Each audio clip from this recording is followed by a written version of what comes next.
Hello, welcome. Hi, Pascal. My co-host Hello, Pascal. Johnny. How are you? Very well, thank you very much. Good. Welcome. If you're listening, if you're watching, we are live right now, but you could be listening on the podcast, which we're very grateful for. Thanks for being there.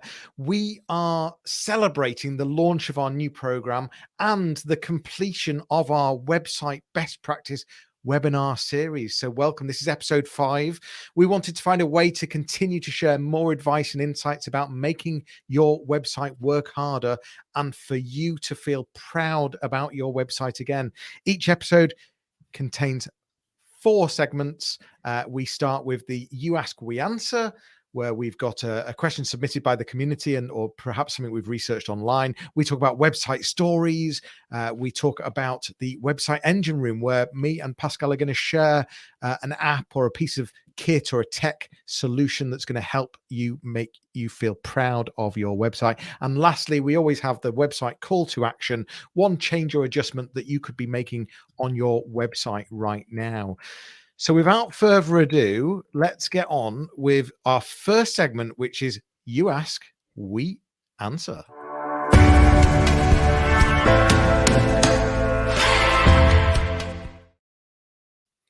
Thank you very much, Johnny. Thank you. Thanks for the introduction again. What we have this week, you were about to ask before I interrupted you, was a question that actually was asked directly during a recent workshop. It was a workshop, oddly, about social media, more precisely LinkedIn. But of course, the conversation went on to the website and the content and the blogging. And the question that I'm about to mention to you, you've heard it many a time. How often should I blog? And as you said, you and I, if you were to try and put this on Google or Yahoo or Bing or even ChatGPT, what you get back is pretty mundane, pretty quite straightforward. It doesn't allow you really to have a competitive advantage. So, I mean, you and I have spent quite a bit of time doing workshops in person and online.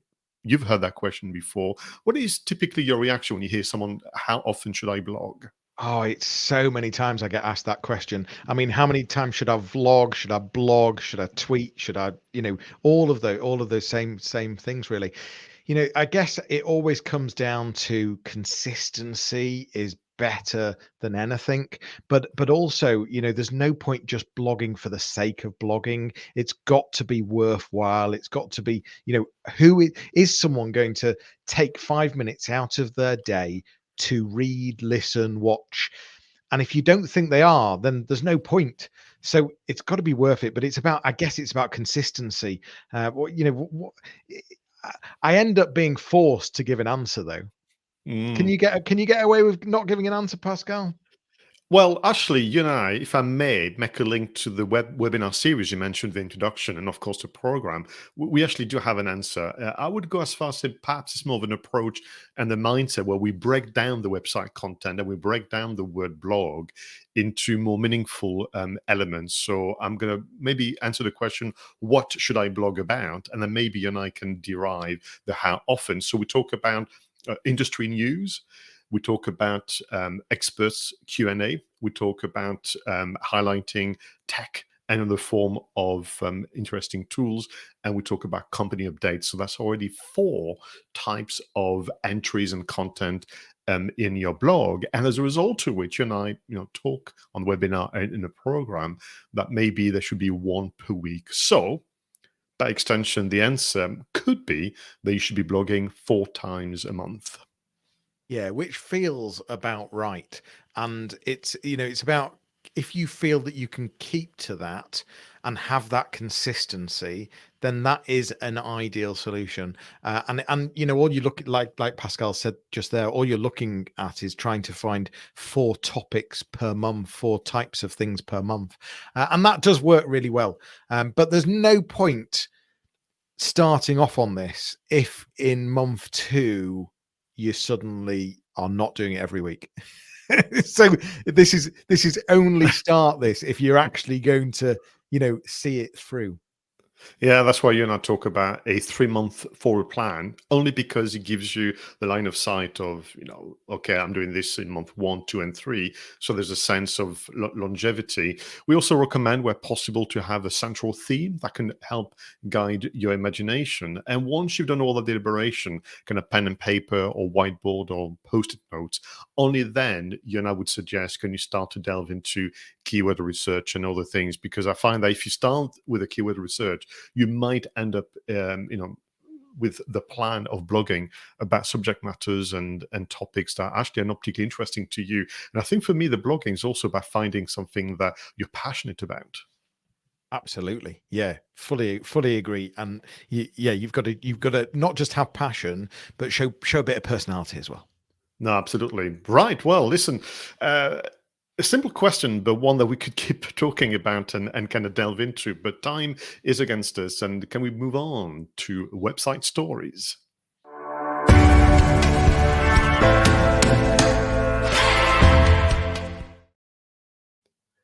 Now, this is interesting because we come to you, viewers and listeners, live and on replay with an article, a podcast, a video that has really captured our imagination. Jonny and I want to discuss it.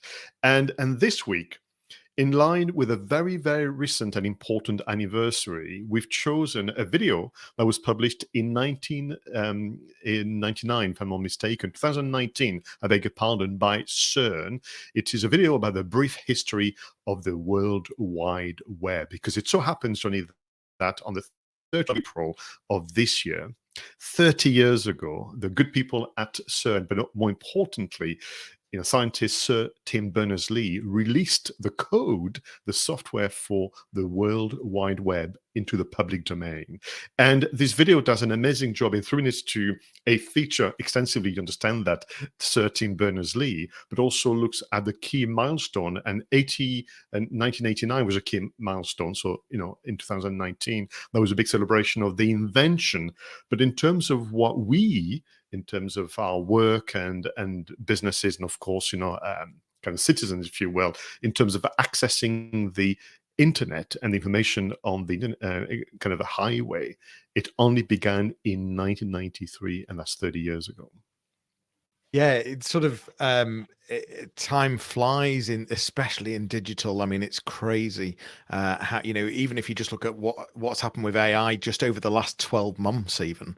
But 30 years is a very, very long time in digital, even though it doesn't actually feel that long ago. Where we've come and the sort of the barriers that have been removed and the walls that have been knocked down in the last 30 years in terms of the capability, us being able to walk around with literally, the whole of Wikipedia in our pocket, is crazy. For me, and there's both a sense of excitement, but also nostalgia. And sometimes I'm thinking, wow, can you imagine if, for reasons that obviously would be quite against their values, CERN had kept it as a proprietary software, and you had to pay to be able to access the internet and the web.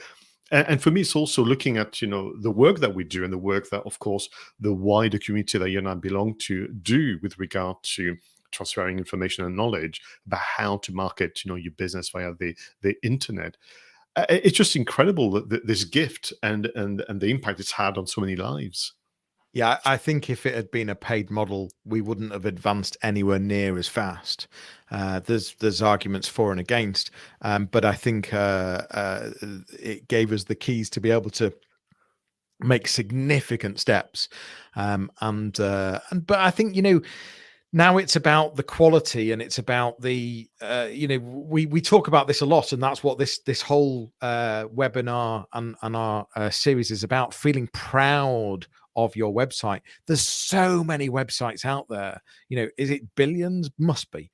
And it's about making sure that you've got that high quality, and it's something that you've got out there that you feel proud of. So they've opened the door, given us the keys. There's so much stuff, but how do you stand out? Well, you've got to feel proud.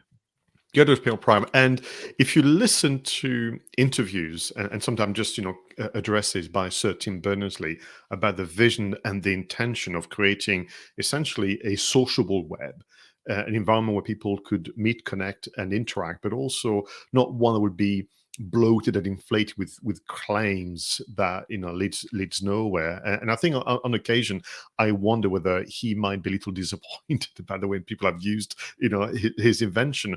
I thought I should ask you, in the spirit of nostalgia and anniversary celebration, about your memory of maybe the very first web browser that you've used, and maybe the very first website project that you were involved in. Wow. Okay. Well, we're going quite a way there, aren't we? I mean, I remember the first big website that I created was an e-commerce site selling sunglasses. And what was funny was, back in those days, it was very common to have a welcome stroke entrance page. So you'd arrive on the website, but it would sort of be like a big welcome with a button to come into the website. That's right. And you sort of, a number of years later, you sort of looked back and thought, why did we put that barrier there? And what was that welcome page all about? But it was a really done thing. Thanks for coming. If you want to come in, click here. And it's a bit like having a massive, something in the way of the front door of a retail shop. You just want to have it as open as possible and allow people to come in. But I always remember that. And a lot of the stuff we did was in Flash as well. So it was to try and create sort of movement and animation. But actually, all we ended up doing was creating stuff that only worked on certain devices. And it was a big learning curve. Well, of course, because there was no precedent. I mean, the precedent were, so in my case, my first website was 1996 for a tour operator in London. And all we did really was to copy and paste the printed brochure. So, people used to go to, and for our younger audience, this must like the dark ages of walking into a travel agent to pick up a brochure on the shelf, to then consult it for days on end, to then go back to the agency to then say, I want to go here, please. And so with our first, it was a second, because the first one didn't work at all. So we had to do a second one. And the second website, people could consult the pages. Then they had to print the page to then go to the trial agent to then, say, I want to go there, because there wasn't really at the time the booking systems. And in fairness, people were still nervous about putting their credit card details on the interweb. Although now, of course, we're so negligent, this is just absolutely arrive. And I used to be very, very fond and very loyal to Alta Vista as a search engine, but then things have moved on since then. For me, I loved Ask Jeeves. I really loved Ask. I'm not sure why, but I really loved Ask Jeeves. It just felt like it was you were getting some kind of personal service or something. That's right. And am I right in remembering it was a UK search engine, Ask Jeeves? Perhaps I'm wrong, but certainly it feels like it was. I mean, because of the character of Jeeves. We'll let our listeners and watchers let us know, because I haven't got a clue. Not at all. So listen, I hope you've forgiven this little kind of trip down memory lane, but it's important. 30 years ago, somebody, and actually you can go online and search for put CERN letter 1993. It's a 2-page letter where they announce essentially relinquishing all IP with regard to the World Wide Web. And look where we are now. So on the subject of tech solutions and more, can we move on to the next segment, the website engine room?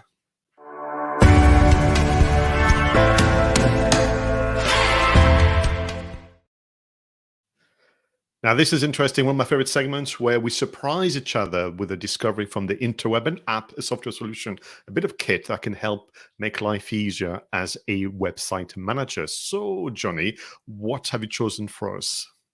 Well, I wouldn't say this is necessarily going to be a surprise. I think this is more of a must have. And if you're going to be having a website seriously online, then you absolutely need to be using Google Search Console. So it's no surprise. It's been around for a long time. It used to be called Webmaster Tools, got rebranded as Search Console a few years ago. But it's the doorway. You can't pick up the phone and start speaking to Google about search engine optimization. That's just not possible. You can just about pick up the phone to talk to them about Google AdWords and spending money with them.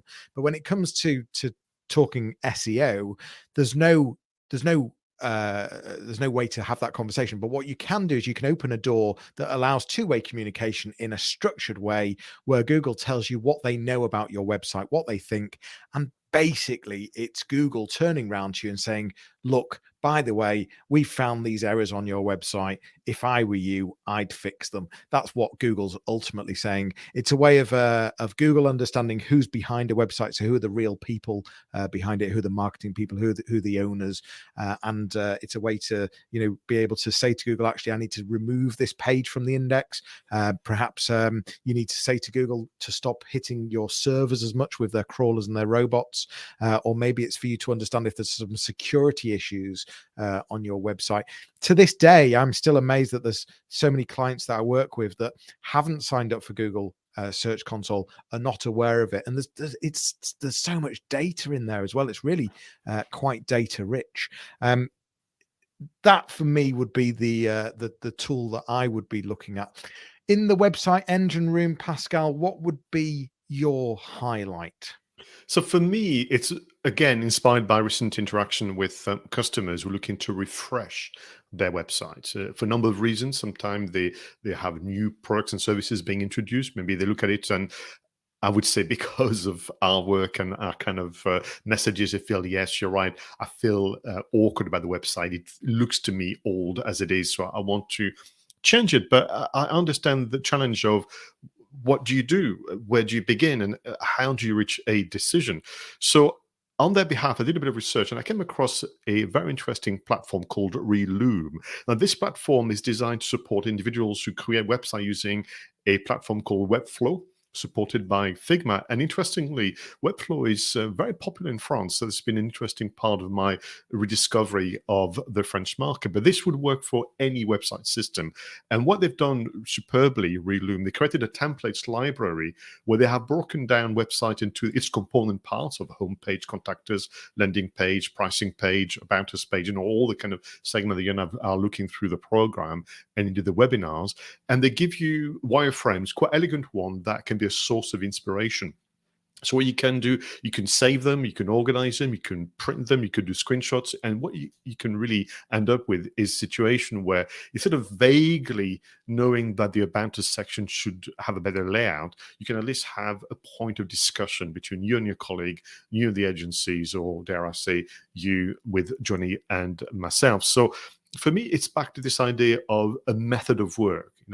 Nobody can come up with a good decision just staring at the blank piece of paper or at the blank screen. You need sources of inspiration. And importantly, and I give that advice a lot, don't look at the competition, because you don't want to end up, even by accident, to plagiarize. But what you do want to do is have steps that led you to at least a short list of options to have then upon a conversation. So Reloom templates library, I've put the hyperlinks into the show notes, and that's my recommendation. Could I come back to what you said about Google Search Console? Because one thing that the feedback that I've received from my customers when, like you, they get surprised when I tell them they should really look into that, is they're hesitant because they're going to say to me, but I don't have the technical knowledge. This is going to be difficult to understand. But when they do have a go and spend some time, they come back and say, actually, it was quite easy to understand and I feel really good about it. But conversely, I don't think Google and others do enough to really promote Search Console. What's your position on that? Yeah, I mean, to some extent, the clients are right, because a lot of the Google tools are quite clunky and not, overly easy to understand. But the fact is that there's so much data in there. I don't think Google does promote them enough. Although you do see, once you sign up with Search Console, they're actually very good at sending lots of emails around that.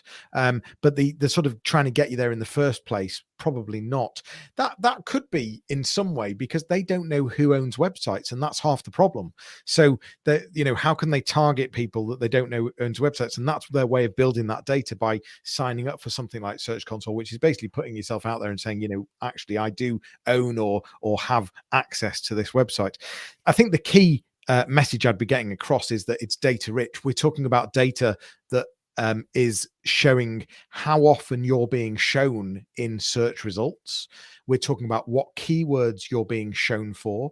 We're talking about the click-through rate, so the percentage of people that are clicking your listing in search results, and how much traffic you're getting through from Google search. So it's all that data around what's happening on Google search pages, which doesn't come from Google Analytics. Google Analytics only shows you data once someone actually gets to your website, whereas Google Search Console shows you all that data prior to someone getting to your website in terms of what Google was ranking you for, where they were ranking you for, what keywords, and what was the click-through rate, what's the percentage of people that are actually clicking those links. And that's the sort of the worthwhile data that you can get from it. Super. And I've just made the link actually, and people could accuse us once again of being very well organized, but I'm just making the link live as you're talking and making the business case for Search Console, because with that data, two things that could inspire you in terms of your blogging activities, as we saw in the you ask, we answer. And then if you're having some warnings and alerts with regard to the performance of pages, and I know that historically I've had clients getting alerts around design and layout as well, then you can use the library from Loom to maybe explore how a web page who's been indicated as performing poorly can be readjusted. So it all kind of link it together, but it's a data-driven decision making, isn't it? Yeah, absolutely. It's about taking one and using it on the other. Super. Well, on the subject of making decisions, shall we go on to our final segment, the website call to action?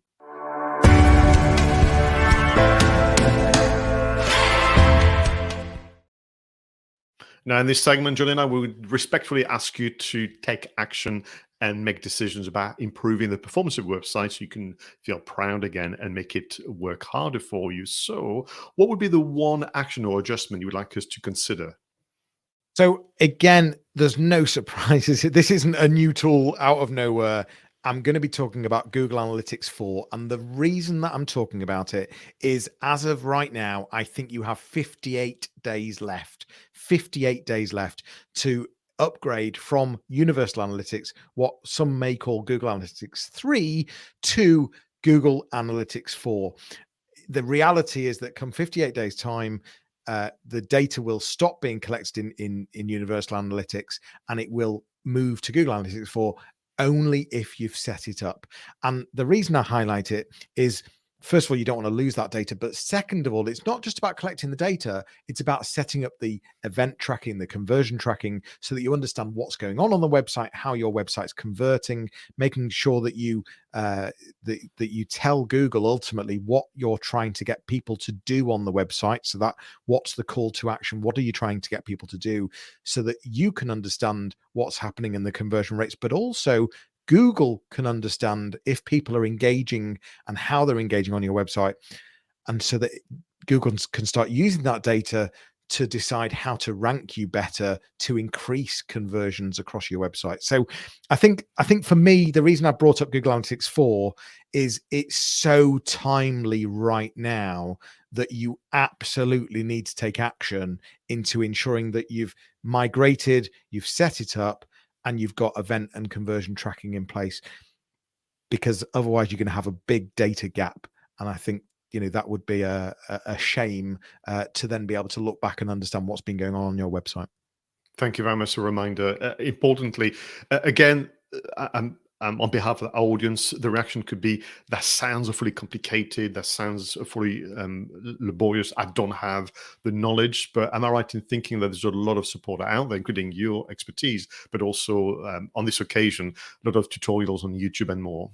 Yeah, Google's got a reasonably helpful, as I use the word reasonable, reasonably helpful section on YouTube and on their website. If you literally just Google Analytics 4 tutorials or help, go onto YouTube. I would sort of turn around and say, turn around to your web developer, turn around to your agency, turn around to your marketing supplier and challenge them. Say, have we migrated to Google Analytics 4? Can you show me the data? Have we set up the questions you need to be asking are, have we migrated to Google Analytics 4? Have we set up event tracking? And have we set up conversion tracking? And those are the three things that you need to ask. How you do it, go and get an expert to do it. Turn around, as I said, turn around to your marketing agency, your marketing person, your web developer, your web designer, ask them the question. And of course, reach out to us if you get stuck. But some of those people should know what they're doing. And actually, if they don't, well, I'd actually be concerned. And you maybe need to reflect on who your suppliers are.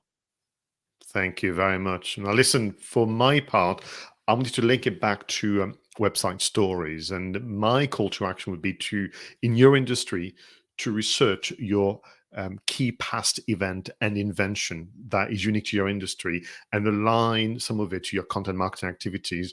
The power of nostalgia, I witness it time and time again where people say, did you know that 10 years ago this happened in our case? And we talked about the celebration of the World Wide Web being made public.